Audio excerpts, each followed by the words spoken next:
Assalamualaikum. How to prepare agriculture officer test or AO test preparation guidelines. Welcome to all of you in the YouTube channel Horticulturist and Haider Ali.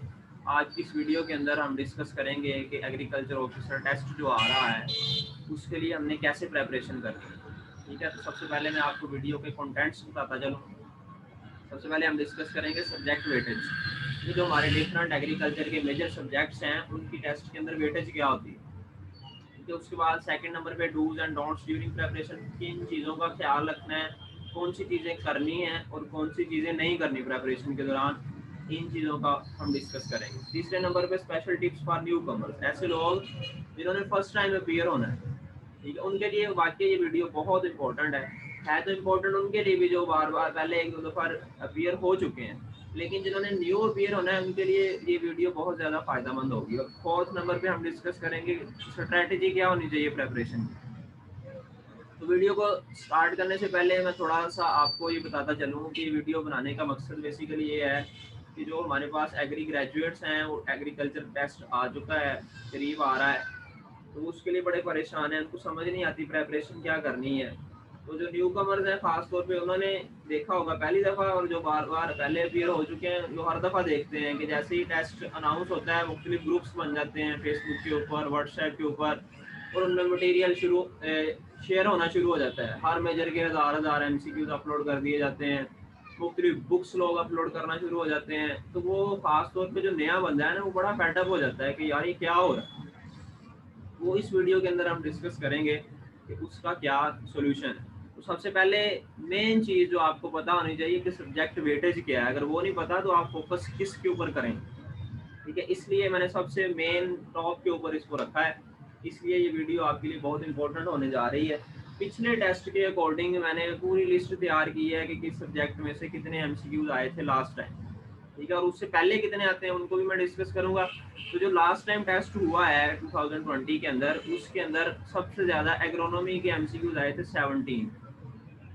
ठीक है, और सिर्फ पिछली दफ़ा नहीं हुआ, हमेशा से ऐसे ही होता है, हमेशा एग्रोनॉमी के MCQ जो है वो ज़्यादा आते हैं। साथ PPG के ज़्यादा होते हैं, लेकिन पिछली दफ़ा PPG के कम MCQs आए हैं। ठीक है, तो ये दो चार ऊपर नीचे हो जाते हैं। एग्रोनॉमी के हर दफ़ा MCQ ज़्यादा ही आते हैं और हमेशा ज़्यादा ही आएंगे। पिछली दफ़ा जो एक इंटरेस्टिंग बात हुई है वो ये है कि सेकंड नंबर पर फूड साइंस एंड टेक्नोलॉजी में से आए हैं 9 MCQs। एग्रोनॉमी से आए थे 17, फूड साइंस एंड टेक्नोलॉजी में से आए हैं 9 MCQs। ये पिछली दफ़ा थोड़ी ऊपर चली गई है, अदरवाइज ये नीचे रहती होती है। अच्छा, कुछ इसमें MCQs ऐसे होते हैं जो बायोकेमिस्ट्री के रेलिवेंट होते हैं, क्योंकि बायोकेमिस्ट्री सबने पढ़ी होती है। एक दो MCQs बायोकेमिस्ट्री में से होते हैं और वो उनको हम बाद में फूड साइंस में ही काउंट कर लेते हैं। उसके बाद आए सोइल में से 8 MCQs। ये पिछली दफ़ा 8 आए हैं। अगर प्रीवियस पेपर्स में चले जाएँ तो सोइल में से कम होते हैं, PPG में और एग्रोनॉमी में से ज़्यादा होते हैं, एक्सटेंशन में से भी ज़्यादा होते हैं। तो लास्ट टाइम एक्सटेंशन और PPG में से कम MCQs आए हैं, FST और सोइल में से ज़्यादा आ गए हैं। उसके बाद प्लांट पैथोलॉजी और एंटोमोलॉजी के यूजुअली इकट्ठे काउंट किए जाते हैं प्लांट प्रोटेक्शन के अंदर, तो मैंने उनको सेपरेट सेपरेट काउंट किया है। प्लांट पैथोलॉजी में से आए थे 7 MCQs। ठीक है, और हॉर्टिकल्चर में से आए थे 6 MCQs। एंटोमोलॉजी और एग्री इकोनॉमिक्स दोनों में से 5-5 MCQs आए थे। अब मैं यहाँ पर ये भी आपको थोड़ा सा बता दूँ कि किस टाइप के MCQs आते हैं। ठीक है, ये पहली इंट्रोडक्टरी वीडियो है।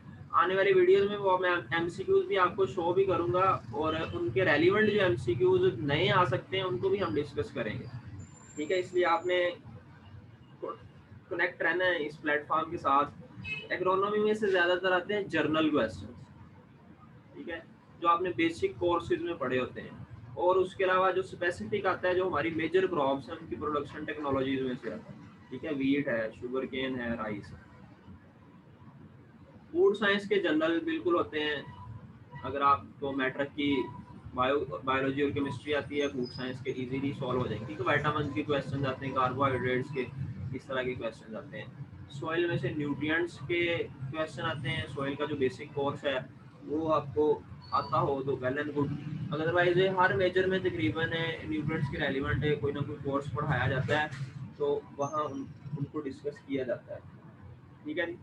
उसके बाद आ जाए प्लांट पैथोलॉजी में। प्लांट पैथोलॉजी में जो हमारी मेजर क्रॉप्स की डिजीजेज हैं यूजुअली उनमें से क्वेश्चन बनते हैं।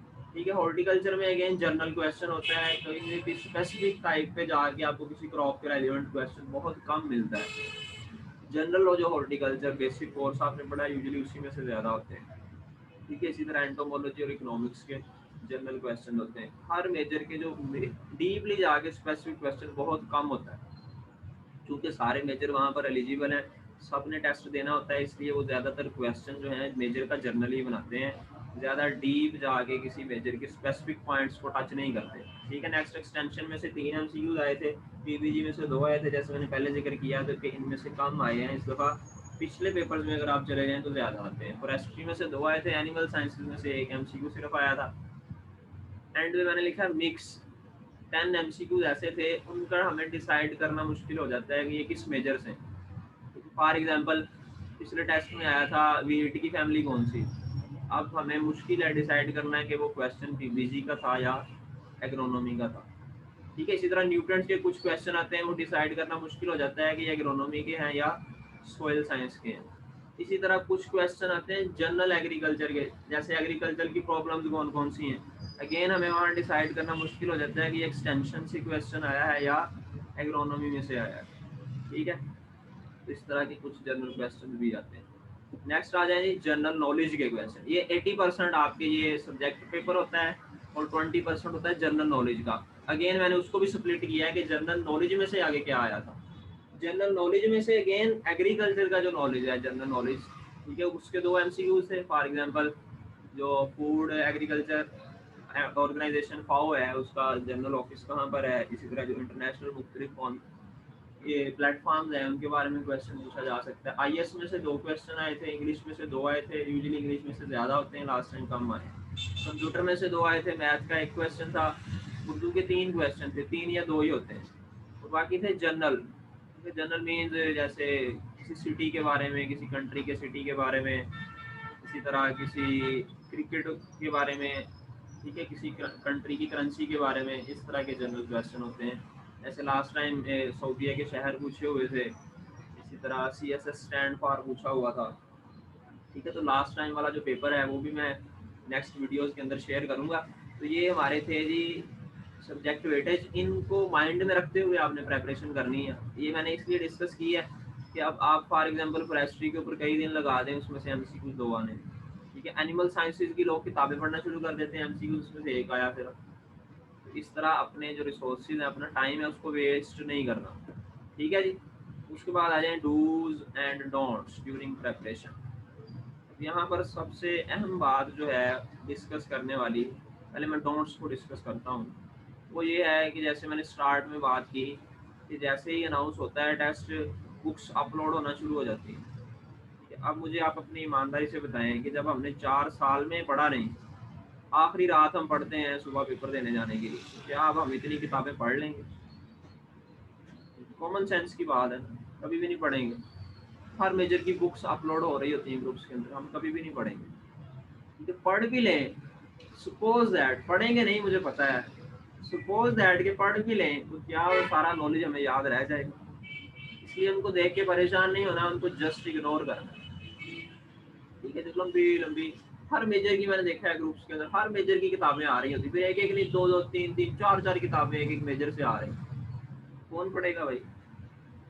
फिर वो 1 1 हज़ार MCQs आ रहे होते हैं। अब आप ये काउंट करें, जो हमारे मेजर हैं, ज़्यादा डीप नहीं जाते, अब मैंने बहुत सारे नहीं लिखे यहाँ पे।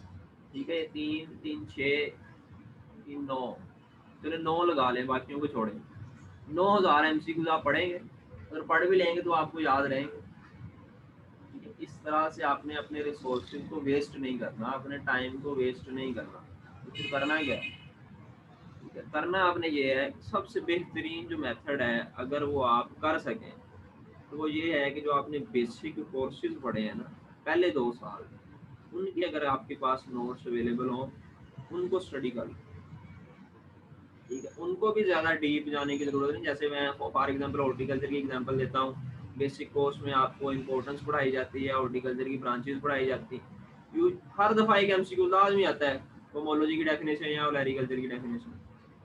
ठीक है, उसके बाद एंड पे आपको सिट्रस की, मैंगो की प्रोडक्शन टेक्नोलॉजी पढ़ाई जाती है, वो आप छोड़ दें, कोई मसला नहीं। ठीक है, जनरल जनरल जो मेजर की बेसिक कोर्सेज हैं उनको आप स्टडी कर लें, तो आपकी बहुत अच्छी प्रेपरेशन हो जाएगी। ठीक है, उसके अलावा पिछले एक दो पेपर देखें उनके अंदर कैसा ट्रेंड है एमसीक्यूज का, वहाँ से आपको समझ आ जाएगी कि किस टाइप के एमसीक्यूज पूछे जाते हैं। ठीक है, आपस में डिस्कस करें। एक बहुत अच्छा मेथड है कि दो तीन मेजर वाले बैठ जाएं, आपस में डिस्कस करेंगे, यार मुझे अपने मेजर की मेन मेन बातें बताओ। फॉर एग्जांपल मैं हॉर्टिकल्चर से हूँ, मुझे एंटोमोलॉजी का कुछ नहीं पता, तो मैं किसी एंटोमोलॉजिस्ट के पास बैठता हूँ कि यार जो मेन मेन इंसेक्ट्स हैं ना जो इस वक्त हमारे ट्रेंड में हैं, जो हमारी इकोनॉमी को लॉस जिनसे हो रहा है, ठीक है, उनके बारे में मुझे थोड़ा थोड़ा बता दो। ठीक है, इसी तरह इकोनॉमी वाले के पास बैठे, यार मुझे मेन मेन जो क्रॉप्स हैं, जो हमारी मेजर क्रॉप्स हैं, उनके बारे में थोड़ा थोड़ा गाइड करो। ठीक है, ये बेहतरीन सोल्यूशन है तैयारी का। इससे आप बोर भी नहीं होंगे, अकेले आप पढ़ेंगे बुक को लेके आप बोर हो जाएंगे, थक जाएंगे, क्योंकि हमें पढ़ने की आदत नहीं। जैसे मैंने पहले बताया कि पूरे 4 साल तो हम वन नाइट स्टडी पढ़ते आ रहे हैं, तो इतनी किताबें इतने नोट्स अचानक से हम पढ़ सकते नहीं। अगर पढ़ेंगे भी तो हमारा माइंड उसको एक्सेप्ट नहीं करेगा। ठीक है, इस चीज़ का आपने ख्याल रखना है। दूसरी चीज़, थर्ड पॉइंट था special tips for new commerce. New commerce के लिए ये बिल्कुल एक अच्छी अपॉर्चुनिटी होती है ये एग्रीकल्चर का टेस्ट, क्योंकि जैसे जैसे सीनियर होते जाते हैं ना, जिनकी एमएससी हो चुकी है या एमएससी को 2 साल गुजर चुके हैं, वो पिछली बातें भूलते जाते हैं। ठीक है, आपने अपने आप में नोट किया होगा, आप मेजर में आते हैं तो पिछली बातें भूलना शुरू हो जाती है, आपको मेजर का नॉलेज बढ़ना शुरू हो जाता है। इसी तरह जब एमएससी में जाते हैं तो रिसर्च का नॉलेज बढ़ना शुरू हो जाता है, पिछली बातें भूलनी शुरू हो जाती है। तो जो न्यू कमर है, जिन्होंने फर्स्ट टाइम अपियर होना होता है, उनके लिए ज़्यादा अपॉर्चुनिटी होती है, वो जिनके ज़्यादा चांसेस होते हैं रिटन टेस्ट को क्लियर करने के। ठीक है, जिनको 2-2 4-4 साल हो चुके हैं स्टडी किए, उनके पास बहुत कम चांसेस होते हैं। एक तो नॉलेज उनका पुराना हो चुका होता है, फ्रेश नहीं होता। दूसरा, यूजुअली वो जॉब कर रहे होते हैं कहीं ना कहीं प्राइवेट या पब्लिक सेक्टर में, उनके पास टाइम नहीं होता स्टडी का। ठीक है, तो उनके लिए भी जो मैंने पहले टिप बात की कि इतना मटेरियल इकट्ठा ना करें, ये उनके लिए भी है कि जब आपके पास टाइम नहीं है पढ़ने का तो इतनी किताबें इकट्ठी करने का क्या फ़ायदा है। ठीक है, एक बेसिक, हर जगह आपको एक ही बात बताई जाएगी जी, बेसिक एग्रीकल्चर पढ़ लें, बेसिक एग्रीकल्चर पढ़ लें, बेसिक एग्रीकल्चर पढ़ लें। बहुत अच्छी बुक है वो, हाल दो, पढ़नी चाहिए, लेकिन सारा का सारा पेपर उसमें से नहीं आता। ठीक है, दूसरा उसमें से एक और बात का ख्याल आपने रखना पड़ता है, जो मैंने पिछले साल नोट की, उसमें ना कुछ एमसीक्यूज गलत दिए होते हैं, उसकी जो कीज़ हैं उनके अंदर मिस्टेक्स हैं। ठीक है, उनको आप हम हर मेजर की वेरीफाई नहीं कर सकते। इसलिए मैंने बताया कि सबसे बेहतरीन मेथड है कि डिफरेंट मेजर्स के दोस्त आपस में बैठ के बातों को डिस्कस कर लें। ठीक है, और अपने जो बेसिक कोर्सेज हैं उनको रिवाइज कर लें। तो न्यू कमर्स के लिए बिल्कुल बहुत अच्छी अपॉर्चुनिटी है, थोड़ा ही सी मेहनत के साथ इसका रिटन टेस्ट बड़ी अच्छी तरह से जो है वो पास कर सकते हैं। ठीक है, स्ट्रैटेजी फॉर प्रेपरेशन ये है कि जब टेस्ट की अभी डेट अनाउंस नहीं हुई, ठीक है, तो अनाउंस जब होती है बहुत थोड़े से दिन होते हैं, अब आप स्टार्ट लें। जैसे मैंने बताया बेसिक एग्रीकल्चर पढ़ें, नोट्स पढ़ें अपने माइनर कोर्सेज के, बेसिक कोर्सेज के, और जब टेस्ट की डेट अनाउंस हो जाए, थोड़े दिन होते हैं, तब आप डिफरेंट पास्ट पेपर्स को पढ़ें। मुख्तलिफ वेबसाइट्स हैं ऑनलाइन अवेलेबल एग्रीकल्चर का, जिनके ऊपर नॉलेज होता है, वहाँ पर चेक कर सकते हैं आप अपना नॉलेज। ठीक है, पढ़ने के बाद वहाँ पर जाएँ, एमसीक्यू पढ़े, देखें आपको कितने का आते हैं। ठीक है, और टाइम मैनेजमेंट की प्रैक्टिस करें, और जनरल नॉलेज जो है वो उसका जो पीपीएससी के पास्ट पेपर होते हैं वो चंद एक पढ़ लें, कि उसके लिए बहुत वो मोटी मोटी किताबें जो मिलती हैं बाजार से, वो पढ़ने की ज़रूरत नहीं है। ठीक है, 80% आपके सब्जेक्ट से आना होता है, 20% जनरल नॉलेज में से आना होता है, और मैं आपको ये गारंटी से बात कह सकता हूँ कि वो 20 में से 4-5 एमसीक्यू बिल्कुल आसान होते हैं जो हर बंदे को आते होते हैं। ठीक है, और कुछ उसमें से एमसीक्यू ऐसे होते हैं जो आप जितनी मर्जी सारी ज़िंदगी जनरल नॉलेज पढ़ते रहें वो आपको नहीं आता। ठीक है, मतलब अजीब सी चीज़ पूछ लेते हैं जिसका एग्रीकल्चर से कोई लिंक नहीं है, इवन जनरल नॉलेज से कोई लिंक नहीं है। कल परसों किसी भाई ने पोस्ट किए हुए थे इस तरह के एमसीक्यू, वो कह रहा था कि you must connect to the court, court में जाना चाहिए हमें, इस तरह के सवाल क्यों दिए जाते हैं पेपर में, इनका नॉलेज से कोई ताल्लुक नहीं है। इस तरह की चीज़ें होती हैं पेपर में, इसलिए जनरल नॉलेज के ऊपर ज़्यादा टाइम वेस्ट नहीं करना चाहिए। ठीक है, अपने सब्जेक्ट के ऊपर फोकस करें। हाँ, सबसे इम्पोर्टेंट बात आखिर में, आपका जो अपना मेजर है उसके अंदर आप लूज नहीं होने चाहिए। ठीक है, वो आपका बिल्कुल 100% क्लियर होना चाहिए। ठीक है, और एक तो मेजर बिल्कुल रेलिवेंट होते हैं, जैसे प्लांट प्रोटेक्शन, एंटोमोलॉजी और पैथोलॉजी आपस में रेलिवेंट हैं। ठीक है, पीबीजी की एग्रोनॉमी से बहुत सारी चीज़ें मिलती हैं, एग्रोनॉमी की खैर सबसे मिलती हैं, इसलिए उसके परसेंटेज भी ज़्यादा होती है। तो ये थी जी मेरी शॉर्ट सी वीडियो। कोशिश करें इसको अपने दोस्तों के साथ शेयर करें ताकि सारे लोगों को गाइडलाइन मिल सके। मैंने देखा स्टूडेंट्स बड़े परेशान हैं, उनके पास इतना मटेरियल हो गया, उनको समझ नहीं आती कैसे पढ़ना है, कहाँ से पढ़ना है।